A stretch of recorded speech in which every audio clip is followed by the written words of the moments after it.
Okay, so I'm here at the ZMF booth at CanJam NYC 2026, and I'm here to listen to their newest headphone that everybody's looking forward to, and that is the ZMF Tessidera. I think that's how you pronounce it. What's interesting about this one, at least the way I can distinguish it from the other ZMFs, is that it's this sort of like double-sided, curves here, and then this sort of mosaic pattern in the grill here. It's very distinct, very cool sort of design here. And over here, they actually have a little descriptor of everything about the Tessidera. I like that ZMF does this sort of wood thing.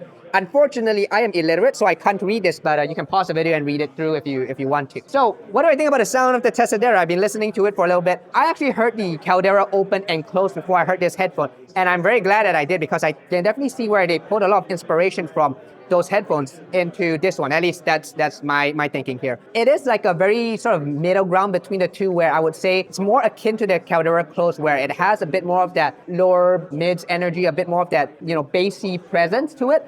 It is, like I said, an open back headphone, so it does roll off a little bit more into the sub bass, but that mid bass region before it rolls off has quite a bit of that richness and depth to it, which is really nice. And where it's more akin to the Caldera close than the open is that it definitely has a more pulled back vocal character. So the upper mids isn't quite as forward. At first listen, you're like, ooh, this is maybe a bit too recessed, but you listen to it a little bit more and yeah, it does sort of open up. And to me, it's a good balance, I think, between being pulled back without being too recessed and too blended into the mix. So it is a nice, relaxing listen.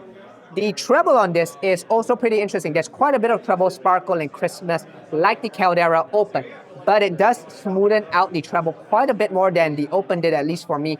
So for the most part, it was pretty good, except there are a couple smaller peaks here and there that didn't work super well for my ears. And I found that very track dependent, right? The other thing that's interesting about this headphone, if you look sort of in the back over here, I'm not sure if you can see it on the camera, but there's almost this sort of 3D-like lattice inside that helps manage some of the treble notes in this headphone. And I think that's very similar to that metal material that I think DCA is doing to help relax things and manage the overall frequency response. So yeah, I think this headphone is definitely worth trying out if you like the Caldera closed or open. Another, fun little new headphone from ZMF.